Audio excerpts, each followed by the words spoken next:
The last train of the night waited at Central Station, its doors open like a mouth ready to swallow the remaining passengers.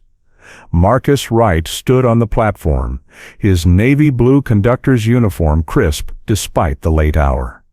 30 years on the job had taught him that trouble often lurked in the details others missed. His eyes narrowed at something out of place, a red stroller, abandoned near the edge of the platform. No parent in sight, no crying baby, just an empty stroller positioned where a single wrong move could send it tumbling onto the tracks below. Marcus approached slowly, heart pounding. When he reached the stroller and peered inside, the blood drained from his face. What he found would change everything. Before we dive in, I'm curious, where are you watching from, and what time is it there? Drop it in the comments below. If you're new here, hit subscribe for unforgettable twists every week. Central Station hummed with a familiar rhythm of departures and arrivals. Marcus Wright moved through the evening crowd with practiced efficiency, checking his watch as passengers hurried past.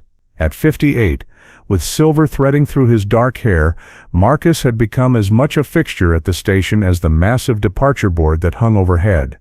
Evening Marcus called Raymond from the security booth. Ready for another exciting night of making sure people don't fall onto the tracks?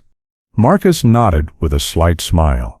After 3 decades as a conductor, he'd developed a sixth sense for the pulse of his station. He noticed the teenager who always tried to sneak past the ticket barrier on Thursdays. He spotted the business travelers who cut it too close to departure time. And he knew exactly which platform needed extra attention during the evening rush. Last week before you start thinking about retirement paperwork, right? Raymond asked, sliding a cup of coffee across the counter. Marcus accepted the cup without answering. Retirement loomed like an unwelcome guest. What would define him when the uniform came off for good? The question haunted his quiet apartment evenings. His daughter Kayla kept sending him real estate listings near her family in Phoenix, but the thought of leaving Central Station felt like abandoning a post. Tonight was Wednesday, which meant Platform 3 would be his responsibility for final check before the last express train departed. Marcus had developed a routine over the years, east end to west, checking each bench, each garbage bin, scanning for forgotten packages or sleeping passengers. The station had emptied considerably by 11:30 p.m. Only a handful of passengers waited for the final train, their faces illuminated by phone screens. Marcus began his sweep, moving methodically down Platform 3. The fluorescent lights created pools of harsh white light separated by shadows. His footsteps echoed across the concrete.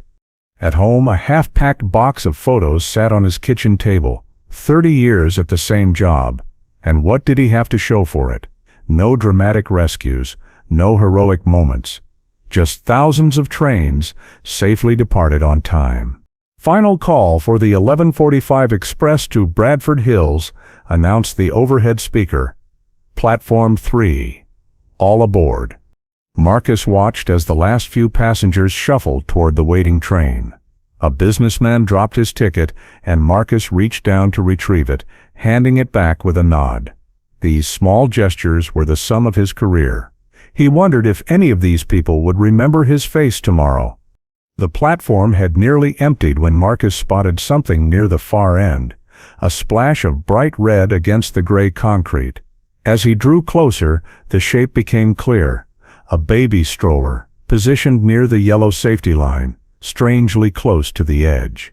Marcus glanced around for a parent. Sometimes people stepped away for just a moment to check the schedule, to buy a ticket, but the platform had emptied except for the last passenger boarding the train. A chill ran down his spine as he approached the abandoned stroller.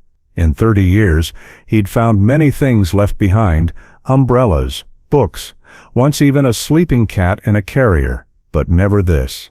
Never something that made his heart race with such immediate concern. Something was wrong. Marcus quickened his pace, eyes fixed on the abandoned stroller. Its cherry red color stood out starkly against the drab platform.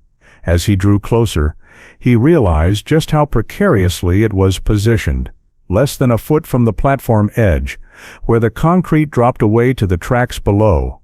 "Hello?" he called out, scanning the nearly empty platform. "Anyone lose track of their stroller?" His voice echoed unanswered through the station. The last passengers had boarded, the train doors beginning their warning beeps before closing. Marcus reached for his radio. "This is Marcus, on Platform 3, holding the 11:45 departure, found an unattended stroller."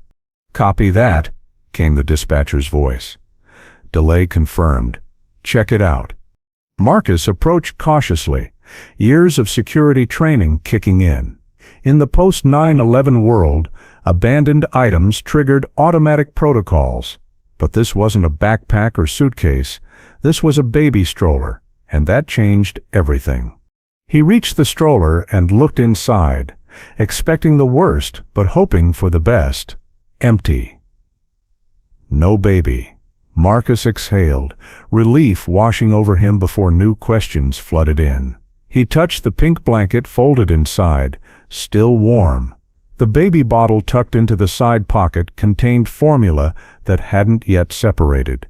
Someone had been here recently. "Marcus? Update?" crackled his radio. "No child in the stroller, but it looks recently used."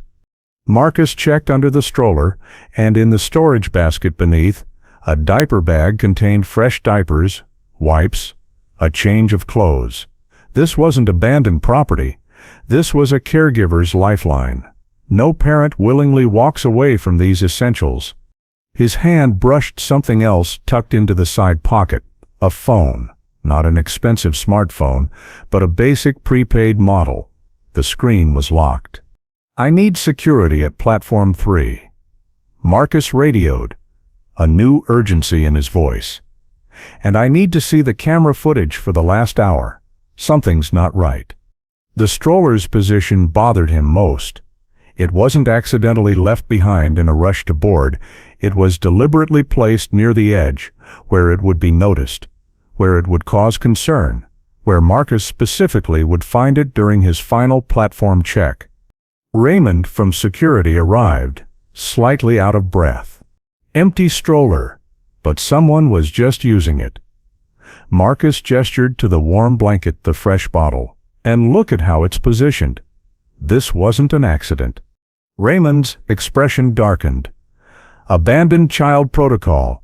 We need to search the entire station." "I'll call the police."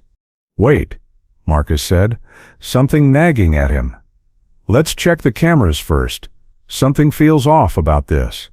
For 30 years, Marcus had watched people move through this station. He'd developed an instinct for the patterns of normal behavior and for when those patterns broke. This wasn't just about an abandoned stroller. This was a message. While Raymond called for additional security personnel to search the bathrooms and waiting areas, Marcus stared at the stroller. Why here? Why now? Why his platform during his final check? "The train, Marcus," Raymond reminded him. "We've got passengers waiting." "Let it go," Marcus said, making a decision that contradicted 30 years of prioritizing schedules. "We need to understand what's happening here." As the delayed train finally pulled away from the station, Marcus carefully examined the stroller again. His fingers found something tucked into the seam of the cushion, a small piece of paper, folded tightly. He opened it carefully. 3 handwritten words made his blood run cold. "Find Lily. Help." The night that Marcus thought would be just another shift toward retirement had suddenly become something else entirely. Someone had chosen him, specifically him, to receive this message. And somewhere, a child named Lily was in danger. "We need to see the security footage. Now." Marcus held the note in his trembling hand. Raymond read it over his shoulder, his face hardening. "Protocol says we call the police immediately," Raymond said, already reaching for his radio. "And tell them what? We found an empty stroller with a cryptic note? How long before they actually start searching?" Marcus shook his head. Someone left this for us to find. They're counting on our help now, not hours from now." The two men stared at each other, years of following procedures hanging in the balance against the urgency of the situation. Finally, Raymond nodded. 15 minutes in the surveillance room, then we call the authorities, no matter what. They moved quickly through the nearly empty station, Raymond using his key card to access the restricted areas. The stroller came with them, carefully wrapped in plastic as potential evidence. Marcus couldn't shake the feeling that time was slipping away from them. The surveillance room hummed with electricity, walls lined with screens, showing every angle of Central Station. Thomas, the night shift security officer, looked up in surprise as they entered. "We need footage from Platform 3. Last 2 hours," Raymond said, setting the stroller down carefully. "What's going on?" Thomas asked, fingers already flying across his keyboard. "Possible child endangerment situation," Marcus said, the words sticking in his throat. 30 years at this station, and he'd never uttered that phrase before. The screens flickered as Thomas pulled up multiple camera angles covering Platform 3. He began rewinding the footage, timestamp spinning backward. "There," Marcus pointed. "Stop." The footage froze at 11:12 p.m. A figure in a dark hoodie pushed the red stroller across Platform 3, face carefully angled away from all cameras. The person moved with purpose, clearly familiar with the station layout. "Can we follow them backward, see where they came from?" Marcus asked. Thomas nodded, fingers dancing across the keyboard as he switched between camera feeds, tracking the hooded figure's journey through the station in reverse chronological order.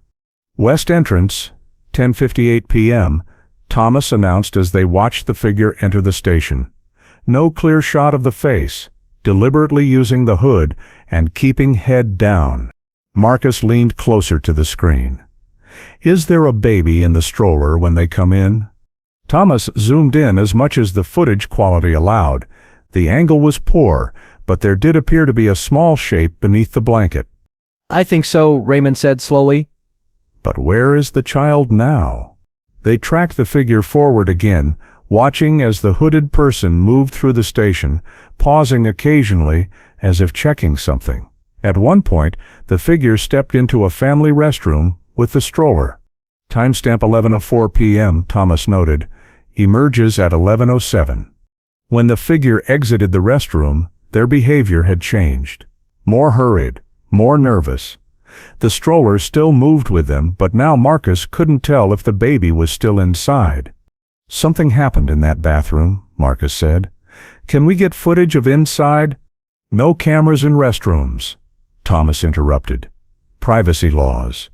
They continued watching as the figure made their way to Platform 3, carefully positioned the stroller near the edge, and then, "Wait, go back," Marcus said suddenly. "Slow it down." Thomas rewound the footage and played it at quarter speed. Just before leaving, the hooded figure had turned slightly, looking directly up at the camera for a split second. "Freeze it there." The image wasn't clear, but it was enough. A young woman's face, early 20s perhaps, with dark circles under frightened eyes. She wanted us to see her, Marcus realized. She knew the camera was there. Raymond checked his watch. 15 minutes are up. I'm calling the police." "Wait." Marcus pointed at a different screen. "Look at that. Upper left monitor." They all turned to see a man in a dark coat standing near the west entrance, talking on a phone while staring intently at the platform where the stroller had been abandoned. Thomas quickly pulled up that feed. The man had been there for almost 20 minutes. Watching, as they stared at the screen, the man checked his watch, made another call, and then exited the station. "This is bigger than we thought," Marcus said quietly. Raymond cursed under his breath. "I'm calling it in." While Raymond stepped aside to make the call, Marcus examined the stroller more carefully. The diaper bag contained the usual baby supplies, but something caught his eye, a receipt tucked into a side pocket. It was from a convenience store just 3 blocks away, dated today. The items purchased: diapers, formula, and a prepaid phone. "The phone in the stroller," Marcus said. "Can we unlock it?" Thomas tried, but the device required a passcode. "Raymond," Marcus called. "Did you find anything else when you checked the stroller?" "Just what you saw," Raymond replied, covering the mouthpiece of his phone. "Police are on their way. ETA 10 minutes. Marcus turned the note over in his hand. "Find Lily, help." 3 words that told everything and nothing. His eyes drifted to the receipt again, then back to the security footage of the frightened young woman. She had chosen this station, this platform. This time, when Marcus would be doing his final check, somehow she knew his routine. A cold realization washed over him. In the footage, just before positioning the stroller, the woman had looked directly at the camera that covered Marcus's usual path. She hadn't abandoned her baby at random. She had chosen Marcus specifically as the person who would find her message. After 30 years of watching others, Marcus suddenly understood he was being watched too. The police arrived in force. 2 patrol cars and a detective who introduced himself as Detective Simmons. His weathered face suggested he'd seen too many cases involving children. Marcus and Raymond explained the situation while Thomas continued reviewing security footage. "So we have an abandoned stroller, a cryptic note mentioning someone named Lily, and security footage of an unidentified woman," Simmons summarized, jotting notes in a small book. "But no confirmation of an actual child in danger." "The bottle was still warm," Marcus insisted. "And look at the footage again. There's clearly something in the stroller when she enters the station." Simmons reviewed the grainy image. Could be blankets arranged to look like a baby. "We see that sometimes with shoplifters." Marcus felt his frustration rising. Why would someone go to all this trouble if there wasn't a child involved? "People do strange things for attention, Mr. Wright," Simmons replied. "We'll investigate, but without clear evidence of a child in imminent danger, this may not be our highest priority tonight." Raymond stepped in. "Detective, we also have footage of a man watching the platform." "Or just a man waiting for a train?" Simmons countered. "Look, we'll take the stroller as evidence, dust for prints, check missing persons reports. Standard procedure." As they talked, Thomas called Marcus over to another screen. "I found something, camera 16, West Corridor, 11:03 p.m., watch." The footage showed the hooded woman pushing the stroller down a service corridor, but she wasn't alone. A man in a dark coat, the same man they'd spotted watching the platform, was following at a distance, phone to his ear. "They're connected," Marcus said. "She's being followed." Simmons seemed more interested now. "Can you track this man's movements?" Thomas nodded, fingers flying over the keyboard. He entered the station at 10:45, before the woman, waited near the west entrance, then followed her once she arrived. The detective leaned closer to the screen. "Does he leave with her?" "No," Thomas said after checking. "She exits alone at 11:27 east entrance. He remains until 11:52, then exits west." Something wasn't adding up. Marcus stared at the footage, then at the note in the evidence bag. "Find Lily, help." "The bathroom," he said suddenly. "She went into the family restroom for 3 minutes. When she came out, her behavior changed." Simmons nodded slowly. If there was a baby and she was being followed, she might have hidden the child, Raymond finished. A new urgency filled the room. Simmons radioed for officers to search the family restroom near the west corridor. Marcus paced, unable to shake the feeling that they were missing something important. Why Central Station? Why him? While they waited for the search results, Marcus examined the phone from the stroller again. Locked, but with a simple 4-digit code. What would a desperate mother use? "The receipt," he murmured, pulling it from the evidence bag. The total purchase, $42.17. On a hunch, he tried 4217. The phone unlocked. I'm in. He announced. The others gathered around as he navigated through the bare-bones phone. No contacts, no call history, just a single unsent text message in the drafts folder, 42 Harborview, apartment 17. He's watching. Simmons immediately radioed dispatch. I need a unit at 42 Harborview Avenue, apartment 17. Possible child endangerment situation. While the detective coordinated with dispatch, Marcus continued examining the phone. In the Notes app, he found a series of times and platform numbers. His platform assignments for the past 2 weeks. She had been studying his routine. The baby isn't in the restroom, an officer reported over the radio, but we found this. The officer appeared minutes later with a small pink hair clip shaped like a lily flower. Another message, Marcus said quietly. She's leaving us a trail to follow. Simmons was now fully engaged, coordinating with other units, heading to the Harborview address. The woman's clearly in trouble, possibly being trafficked or running from an abuser. The man following her could be her trafficker or abuser. Or both, Raymond added grimly. Marcus couldn't stop thinking about the woman's face in that brief moment. She'd looked at the camera, the sheer desperation in her eyes. She'd planned this meticulously, studying the station, learning Marcus's routine. She trusted him without knowing him. The weight of that trust settled heavy on his shoulders. Detective, Thomas called from the surveillance station. I found more footage of our mystery man. He's been here almost every night this week, always during final departures, always watching. The screens showed the same man in different positions throughout the station over several nights.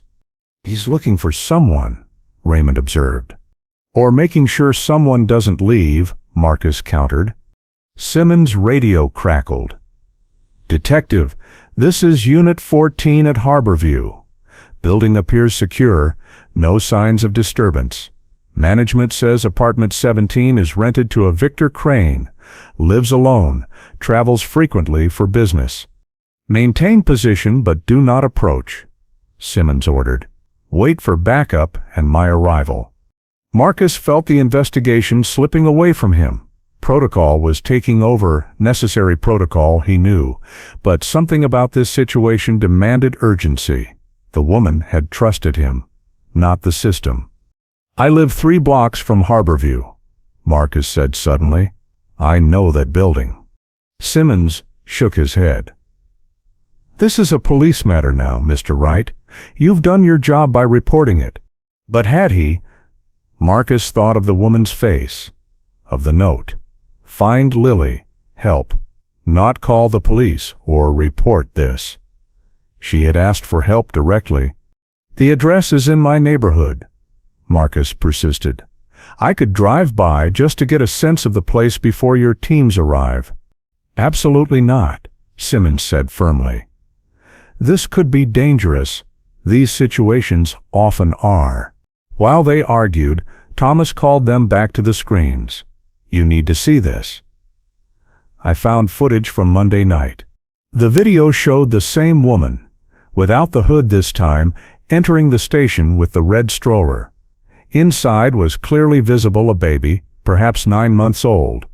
The woman looked anxious, checking over her shoulder constantly.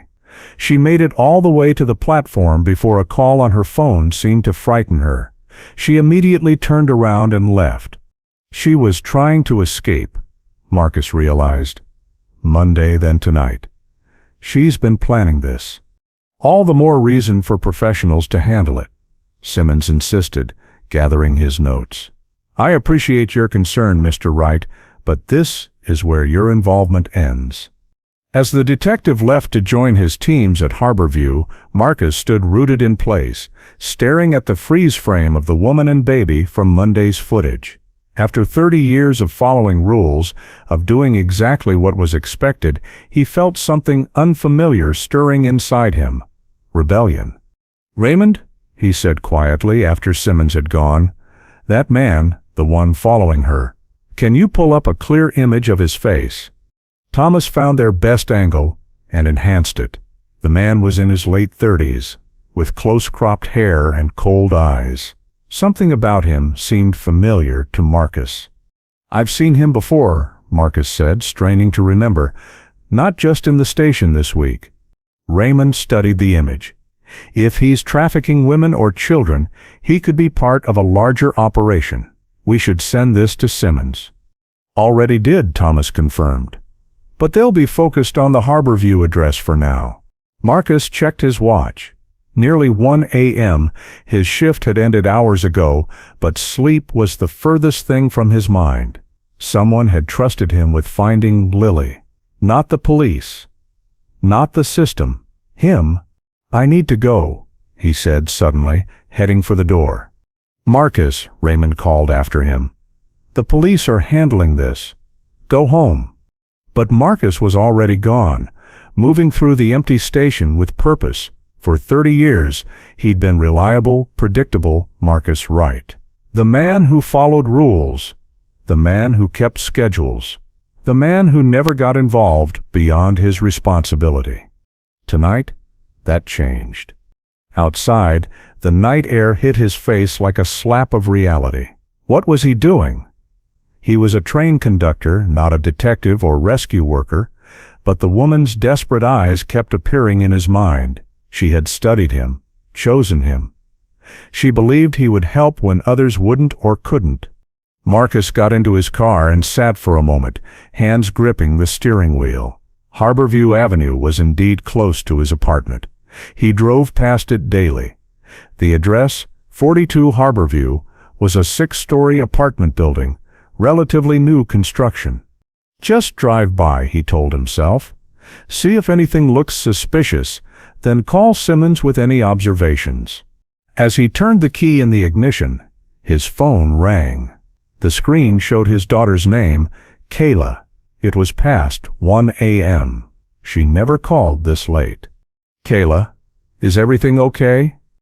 Marcus hadn't even thought about how this would appear to his supervisors, staying hours past his shift, becoming involved in a police matter. "I'm fine," he assured her. "There was an incident, but I'm just heading home now." "Promise me," she insisted. "You're not planning to do anything foolish?" The question hung in the air. All his life, Marcus had been the reliable one, the careful one, the one who never did anything foolish. "Dad?" Kayla prompted when he didn't immediately answer.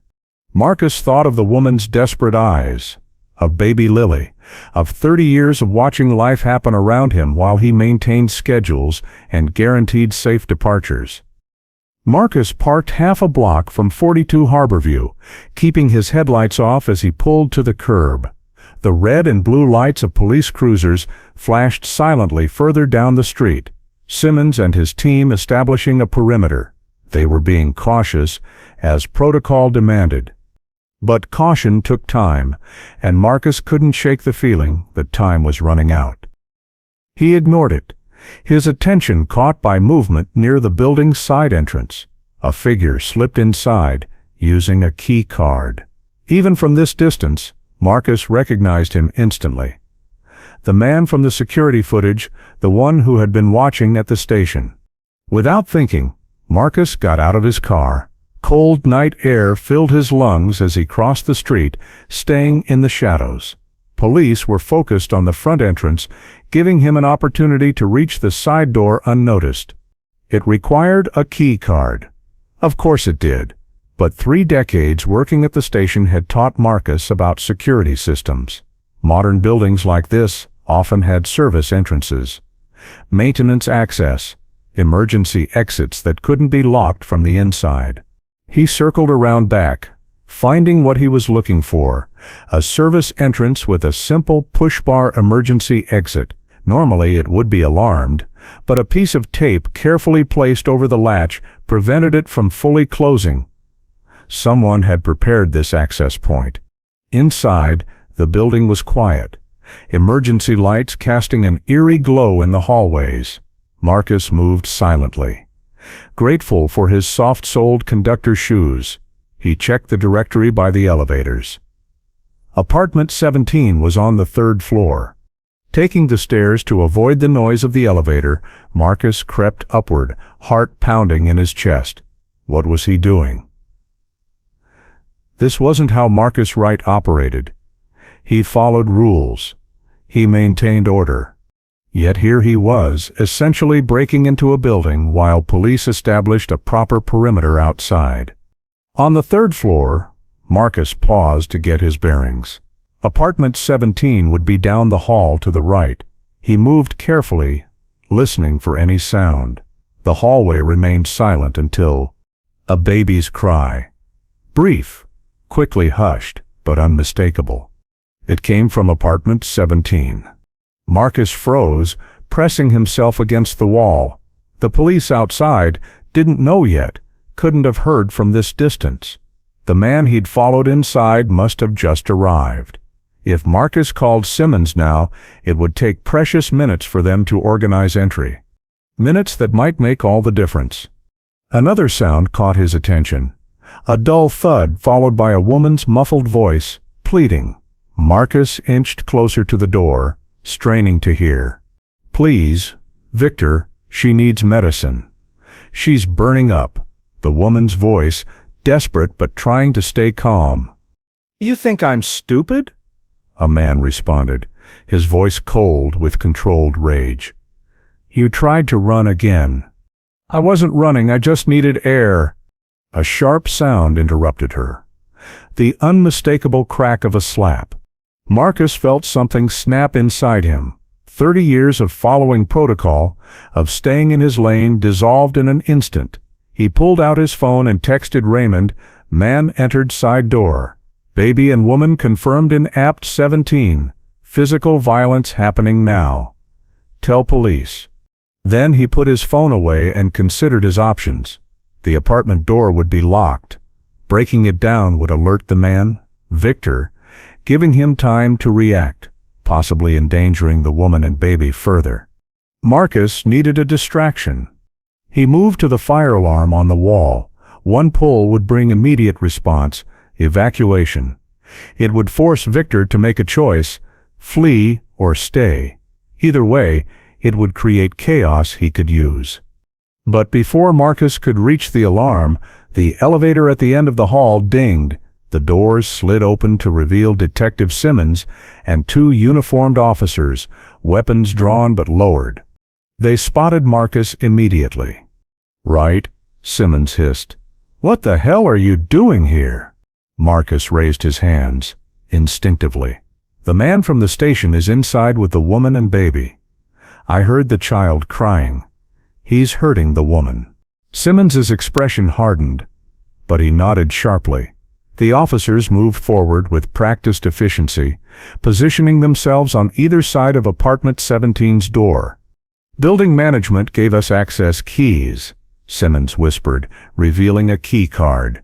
We were just about to enter when your friend Raymond called, said you were already inside. Marcus should have felt relieved that professionals were taking over, but anxiety still churned in his stomach. I heard him hit her. The baby sounds sick. Simmons nodded grimly. Stay back, he ordered, before positioning himself behind the officers. What happened next unfolded with terrifying speed. Simmons used the key card. The lock disengaged with a soft click. The officers burst through the door, shouting commands. A man's startled curse. A woman's scream, the sound of something breaking. And cutting through it all, a baby's frightened wail. Marcus found himself moving forward despite Simmons's order, drawn by that cry. He stopped in the doorway, taking in the scene in fragments. The apartment was expensively furnished, but clinically cold. A woman, the same one from the security footage, cowered in the corner, a red mark blooming on her cheek. Victor stood frozen near the kitchen, hands raised as officers trained weapons on him. And on the couch, wrapped in the same pink blanket from the stroller, lay a small baby, face flushed with fever. Marcus Wright! The woman's voice broke through the chaos, her eyes wide with disbelief. You came. You actually came. Before Marcus could respond, Simmons was shepherding him backward. The baby needs a doctor, Marcus protested. She's sick. Paramedics are on their way, Simmons assured him. But his eyes had narrowed suspiciously. How does she know your name? The question hung in the air as Victor laughed, a cold, amused sound that sent chills down Marcus's spine. Oh, he doesn't know, does he? Victor said, smirking despite the handcuffs being placed on his wrists. Elena's been watching him for weeks. Haven't you, Elena? Tell them why. The woman, Elena, moved to the baby, gathering the child in her arms with desperate tenderness. Lily needs a hospital, she said, ignoring Victor. Please. As paramedics arrived and took charge of the baby's care, Simmons pulled Marcus aside. I need you to wait outside. This just became much more complicated. Through the open door, Marcus heard Victor's taunting voice. You think this is over? You think finding one apartment ends it? You have no idea what you've stumbled into. Outside in the hallway, Marcus leaned against the wall, legs suddenly weak. The adrenaline that had carried him this far was ebbing, leaving him shaky and confused. How did Elena know his name? Why had she been watching him? Raymond appeared from the stairwell, breathless. Jesus, Marcus. When I got your text, he stopped, taking in Marcus's shell-shocked expression. Are you okay? Did you find the baby? Marcus nodded. Lily. She's sick. Paramedics are with her now. And the woman from the station? Her name is Elena. Marcus rubbed his face, trying to make sense of everything. Raymond. She knew who I was. She's been watching me specifically. Raymond's expression grew serious. That's concerning. Before they could discuss it further, Simmons emerged from the apartment, his face grim. Wright, I need you to come with me. Now. The baby, Marcus asked. Is she? She'll be fine. High fever, but nothing critical. That's not why I need you. Simmons hesitated, choosing his words carefully. The situation is bigger than we thought. Victor Crane isn't just an abuser. According to Elena, he's part of a human trafficking network operating out of multiple cities. Trafficking? Marcus echoed, the word feeling unreal. Yes. And according to both Elena and Victor, for reasons I need you to explain, Simmons fixed Marcus with an intense stare. You're somehow connected to all of this. The police station hummed with late-night activity as Marcus sat in an interview room, a cup of untouched coffee growing cold before him. Through the window, he could see Simmons conferring with other officers, occasionally glancing his way. 3 hours had passed since the raid on apartment 17. 3 hours of questions he couldn't answer. How did Elena know him? Why had she chosen him? What was his connection to the trafficking network? The door opened and Simmons entered with a slim folder. Elena's talking, he said, sitting across from Marcus. She's been through hell, but she wants to cooperate, says it's what she planned all along. Is Lily okay? Marcus asked, his concern for the baby overriding everything else. Stable. Ear infection causing the fever. They're keeping her overnight for observation, and Simmons checked his notes, making sure there are no signs of neglect or abuse. Marcus nodded, relieved. And Elena? That's where things get complicated. Simmons opened the folder. Elena Petrov, 27, Ukrainian national. Entered the country 4 years ago on a work visa that we now know was fraudulent. According to her statement, she was trafficked, promised a nanny position with a wealthy American family. Instead, she was forced into prostitution by the organization Victor works for. The cold, clinical details made Marcus's stomach turn. Her daughter. 9 months old. Simmons hesitated. Elena says the father is one of her clients. She doesn't know which one. Marcus pushed aside the coffee, the smell suddenly nauseating. Why me? Why did she choose me to find her stroller? That's what I need to understand. Simmons pulled out a photograph and slid it across the table. Do you recognize this man? The photo showed an older man in expensive clothes, shaking hands at what appeared to be a charity event. Something about him seemed vaguely familiar, but Marcus couldn't place him. Should I? That's Alexei Volkov. According to our intelligence, he's the head of the trafficking network that held Elena. According to her, he's also a regular at your train station, first-class compartment, usually the 8:15 to Washington. Marcus felt his blood run cold. The well-dressed businessman who always nodded politely, who always had young, quiet women accompanying him, who Marcus had noticed but never really seen. Elena says she chose you because you were the only person who ever looked at her, really looked, when Volkov brought her through the station. Simmons continued. She said you once helped her pick up papers she dropped and asked if she was all right when Volkov stepped away. A memory surfaced.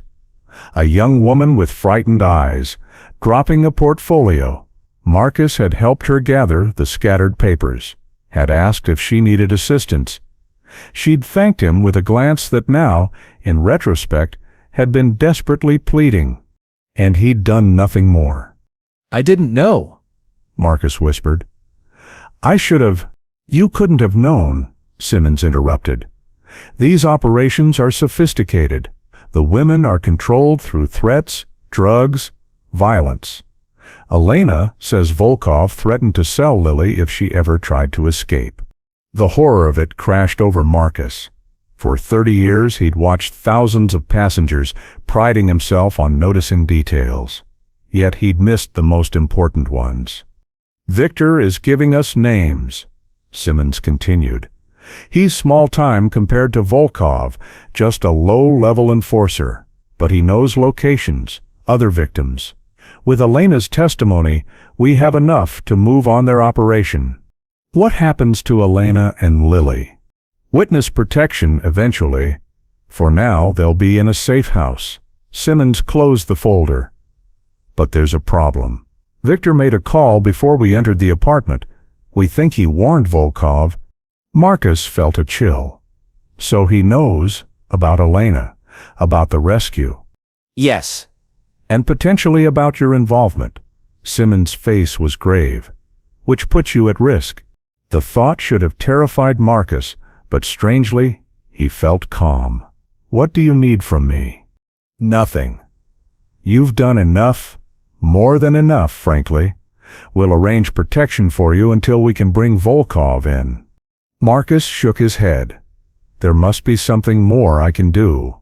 There isn't. Simmons stood. Go home, Mr. Wright. Let us handle this. As Simmons left, Raymond entered, concern etched on his face. They've got officers taking you home, he said. Station's giving you paid leave until this blows over. Paid leave. As if this were a minor inconvenience rather than a life-altering revelation. Marcus thought of Elena watching him for weeks, studying his routines, placing her trust and her daughter's life in his hands. I want to see them, Marcus said suddenly. Elena and Lily. I need to make sure they're okay. Raymond shook his head. They're in protective custody. Not even I have that clearance. Marcus stood, fatigue and determination warring within him. Outside, a patrol car waited to escort him. The officer was professional, checking Marcus's apartment before leaving him with instructions to keep doors locked and curtains drawn. A squad car would remain outside overnight. Alone in his apartment, Marcus moved to the window, carefully peering through the blinds at the quiet street below. The police car was there, as promised. He should have felt safe. Instead, Victor's taunting words echoed in his mind. You think this is over? You have no idea what you've stumbled into. His phone rang. Kayla again. Dad? The police called me. They said you're involved in some kind of criminal investigation? What's going on? Marcus sighed. How could he explain when he barely understood it himself? It's complicated, he began. I found an abandoned stroller at the station. It led to more than I expected. They said you might be in danger. Kayla's voice cracked. Please tell me that's not true. Before Marcus could answer, his doorbell rang. He froze, blood pounding in his ears. The police officer outside wouldn't ring the bell. Anyone else at this hour meant trouble. Dad? What was that? Dad? The doorbell rang again, more insistent this time. I have to go, Marcus whispered. I'll call you back. He set the phone down and moved silently to the door, peering through the peephole. What he saw made his heart stop. Elena stood in the hallway outside his apartment, holding Lily wrapped in a hospital blanket. Her face was pale, her eyes wide with terror. No police escort, no security, just a desperate mother clutching her child. Marcus threw open the door. Elena, how? Please, she whispered, pushing past him into the apartment. They found us. The safe house. Someone told them. Marcus quickly shut and locked the door, his mind racing. The police officer outside isn't answering his radio. Elena finished, her accent thicker with fear. I saw a man watching the hospital where they took Lily. Same man who works with Victor. I took her and ran. The implications were staggering. If Volkov's people had found the safe house that quickly, it meant they had information from inside law enforcement. Marcus moved to the window, carefully peering out. The police car was still there, but he couldn't see if anyone was inside. How did you find my address? He asked, turning back to Elena. I told you. I've been watching you. She bounced Lily gently as the baby fussed. For weeks, learning your patterns. Where you work, where you live. I needed to know you were someone I could trust before using me to escape, Marcus finished. Elena's eyes filled with tears. I had no choice. They were going to take Lily away. Sell her. Victor told me the buyers were already chosen. The horror of her situation struck Marcus anew. We need to call Simmons. Even if there's a leak, he needs to know you've left protective custody. No, Elena said sharply. No police. Not until I know who to trust. Marcus ran a hand through his hair, the exhaustion of the past 12 hours catching up with him. Then what's your plan? Where will you go? I don't know, she admitted, her composure cracking. I just knew I couldn't stay there. And I knew you would help me. You were the only one who ever saw me, really saw me. The weight of her trust pressed on Marcus like a physical burden. For 30 years, he'd lived by schedules and protocols. Now he was harboring a fugitive witness, and her child, potentially from corrupt officials as well as traffickers. We can't stay here, he decided. If they found the safe house, they'll check known connections. We need somewhere unexpected. Marcus moved quickly around his apartment, gathering essentials, cash from his emergency fund, a change of clothes, his medication. Elena watched him, clutching Lily closer. There's something else you should know, she said quietly. Marcus paused, sensing the gravity in her tone. He doesn't just traffic women. He sells information too, to people in your government. Elena swallowed hard. That's why I couldn't trust the police. Some of them protect him because of who his clients are. The revelation sent ice through Marcus's veins. Not just trafficking, but espionage. No wonder Elena was terrified. How do you know this? I cleaned his office, heard things, saw things. She looked down at Lily. It's why he wants me back so badly. I know too much. Marcus's phone rang. Raymond. He hesitated before answering. Marcus? Where are you? The hospital just reported Elena and the baby missing, and the officer outside your building isn't responding. Marcus made a split-second decision. After 30 years of being predictable, reliable Marcus Wright, he chose to become someone else. I'm fine. The officer probably just stepped away. I haven't seen Elena. The lie felt foreign on his tongue, but necessary. "Marcus," Raymond's voice lowered, "if she contacts you, you need to tell Simmons immediately. This is bigger than we thought. The FBI is involved now." "I understand. I'll call if I hear anything." After hanging up, Marcus turned back to Elena. "We need to go. Now, whoa." "Where?" she asked, the exhaustion evident in her voice. Marcus thought of Kayla and his grandchildren in Phoenix. Too obvious. Anyone looking would check family first. They needed somewhere no one would associate with Marcus Wright, the methodical train conductor who never deviated from routine. Then he remembered. His late wife's sister owned a cabin in the mountains, 3 hours north. They'd visited once, years ago. It was isolated, stocked with basic supplies, and most importantly, not connected to Marcus in any official records. "I know a place," he said, "but we need to leave immediately," through the back exit. Marcus quickly wrote down his daughter's phone number on a slip of paper. "If we get separated, call this number. Tell Kayla that her father sent you, and you need help. She'll know what to do." Elena nodded, tucking the paper into her pocket. As they prepared to leave, Marcus took one final look around the apartment he'd called home for decades. The half-packed retirement boxes. The photographs of a life lived safely within boundaries. For 30 years, he'd watched thousands of passengers pass through his station. He'd noted their patterns, their behaviors, their routines.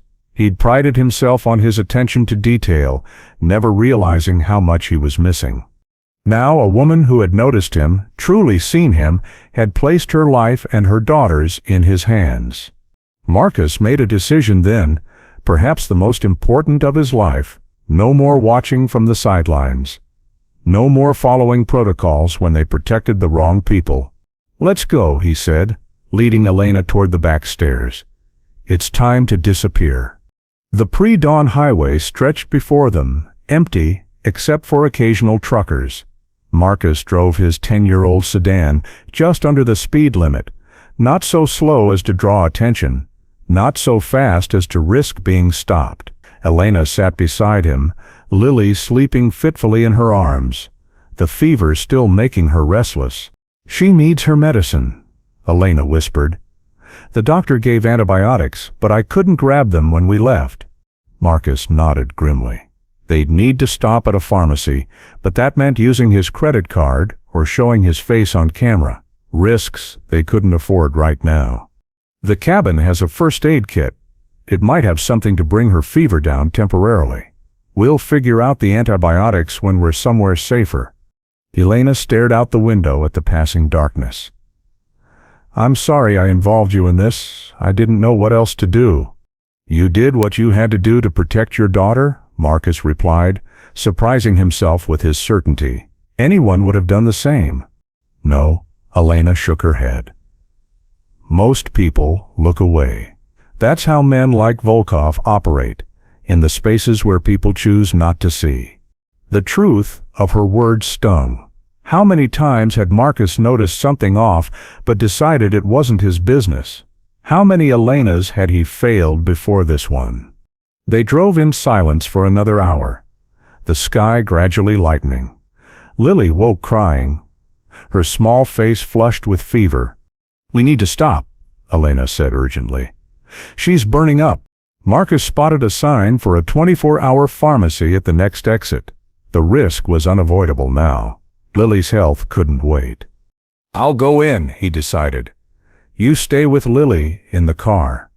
If I'm not back in 10 minutes, drive away." But the gravity of the situation settled between them. Elena nodded, understanding that Marcus was willing to risk his freedom, perhaps his life, for them. Inside, he moved quickly to the children's medication aisle, selecting infant fever reducer. He added a few other essentials, diapers, formula, water. As he approached the counter, his phone buzzed with a text. Marcus's hand tightened around the phone. If Volkov was on the move, nowhere was safe. The sleepy cashier rang up his purchases without interest. Marcus paid cash, keeping his face angled away from the security camera above the register. Just as he was about to leave, the automatic doors opened.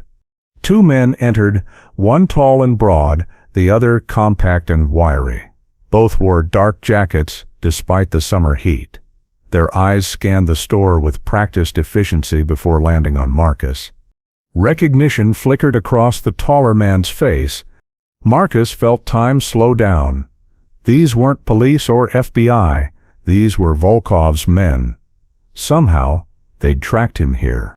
The men moved toward him, trying to appear casual but clearly blocking his path to the exit. Marcus glanced around desperately. The sleepy cashier. A single other customer browsing magazines. No help there.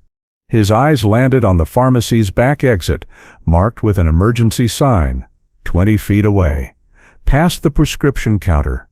Marcus turned as if heading to another aisle, then suddenly bolted for the emergency exit. The men reacted instantly, giving up all pretense of casualness. The alarm blared as Marcus burst through the door into the loading area behind the pharmacy. Elena was already in the driver's seat, having seen the men enter. She started the engine as Marcus ran toward her, the pharmacy bag clutched in his hand. Behind him, the emergency door banged open again. The men were in pursuit.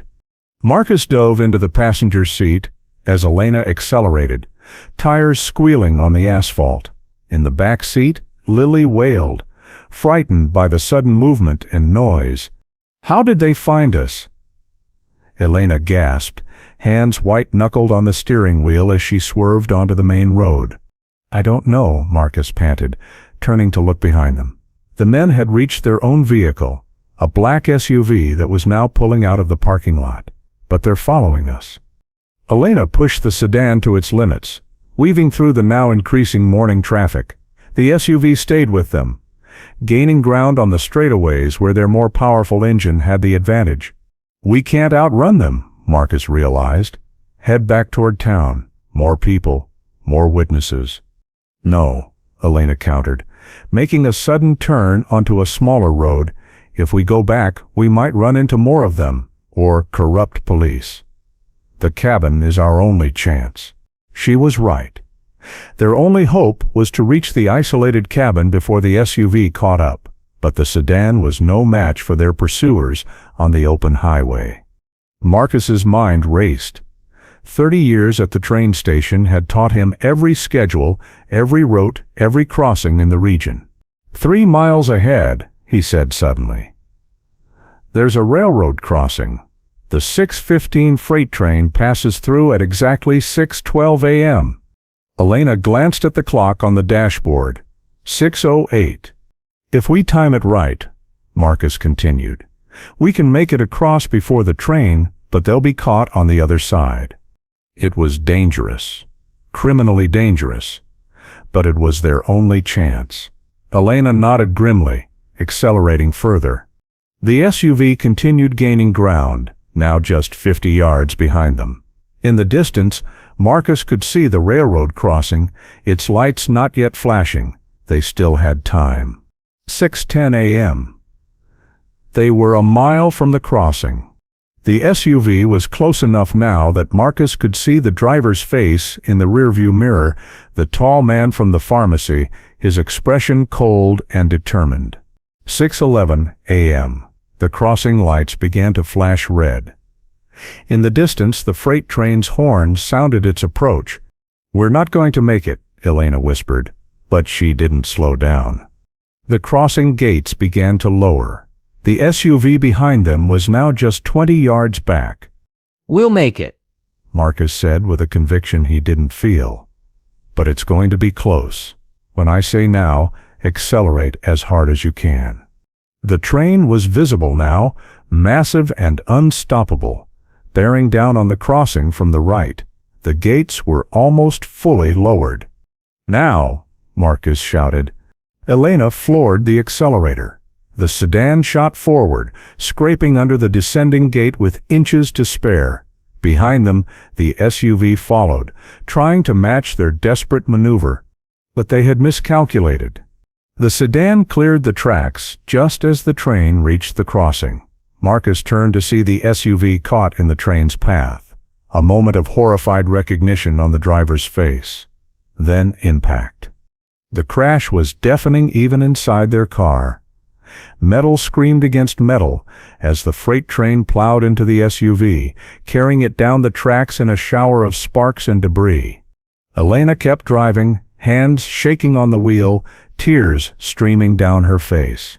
In the back seat, Lily had gone silent, eyes wide with shock. "Don't stop," Marcus said quietly. "We need to reach the cabin." They drove in stunned silence for another hour before reaching the turnoff to the mountain roads. The narrow, winding path eventually led them to a small cabin nestled among pine trees, isolated and peaceful as if the violent events of the morning had never happened. Inside, Marcus immediately prepared the fever reducer for Lily while Elena held her, whispering soothing words in Ukrainian. The baby's temperature began to drop within the hour, her cries softening to whimpers and then to the even breathing of sleep. Marcus sat heavily on the worn sofa, the adrenaline finally draining from his system. Two men were likely dead because of their desperate escape. Men who, despite their criminal allegiance, had families somewhere. The weight of it pressed on him like a physical burden. "We killed them," he said quietly. Elena looked up from where she sat, cradling Lily. "They would have killed us. Or worse." Her eyes were haunted. "You don't know what men like that do to women who try to escape. What they would have done to Lily." Before Marcus could respond, his phone rang. Raymond. With trembling fingers, he answered, "Hello?" "Marcus, where are you?" Raymond's voice was urgent. "There's been an accident at the Henderson Railroad crossing. A vehicle was hit by the 6:15 freight. The occupants, they had photos of you and Elena in their possession." Marcus closed his eyes. "How did you know to check?" A pause. "Simmons traced their movements after they were spotted near your apartment. We've been trying to warn you." Another pause. "Marcus, did you have anything to do with what happened at that crossing?" The question hung in the air. After 30 years of following every rule, of being the model employee and citizen, Marcus Wright had crossed a line that could never be uncrossed. "Raymond," he said finally, "I need to tell you something about Alexei Volkov." 6 months later, Marcus stood on Platform 3, watching as passengers boarded the 8:15 to Washington. His conductor's uniform had been replaced by civilian clothes, jeans, and a sweater that Kayla had given him last Christmas. His train conductor days were behind him now. The headlines had eventually faded from the news cycle. International trafficking ring dismantled. High-profile arrests in espionage case. Train conductor praised for role in braking case. The stories mentioned his name, but not the railroad crossing, not the two men who died there. That remained between Marcus, Elena, and the handful of officials with high enough clearance to know the full truth. Simmons had arranged immunity in exchange for Marcus's testimony. Elena and Lily had entered witness protection after the trials concluded. Volkov himself had been captured trying to flee the country. Apparently, his friends in high places had abandoned him when the FBI presented their evidence. Raymond approached, now wearing the Chief of Station Security badge. "Didn't expect to see you here today." "Just visiting," Marcus replied. "Old habits." Raymond nodded understanding. "Heard anything from them?" Marcus shook his head. Witness protection meant no contact, though Simmons had promised to let him know when Elena and Lily were safely settled in their new lives. It was better this way, safer for everyone involved, but Marcus still found himself scanning crowds sometimes, looking for a young woman with determined eyes or a baby girl who would be walking by now. "Your daughter's still trying to get you to move to Phoenix?" Raymond asked. Yeah. Marcus smiled slightly. "Might do it this time. Nothing keeping me here anymore." The station announcement echoed overhead. Final boarding call for the 8:15 express to Washington Platform 3. As the train prepared to depart, Marcus's phone buzzed with a text from an unknown number. She took her first steps yesterday. We're safe. Thank you for seeing us. No signature needed. The message would delete itself in minutes. Simmons had arranged that capability for emergency contact only. Marcus felt something loosen in his chest. For 30 years, he'd watched thousands of people pass through this station. He'd noticed their patterns, their behaviors, their routines. But until Elena, he'd never truly seen anyone, never understood that sometimes what matters most is what lies beneath the surface, the stories people carry, the dangers they face, the courage they find when there's no other choice. As the 8:15 pulled away from the platform, Marcus turned and walked toward the exit. Behind him, a new conductor began his routine checks, watching for anything out of place. Ahead of him stretched a future he couldn't have imagined a year ago, uncertain, yet somehow more meaningful than the ordered life he'd left behind. Sometimes the most important journeys begin with a single moment of truly seeing.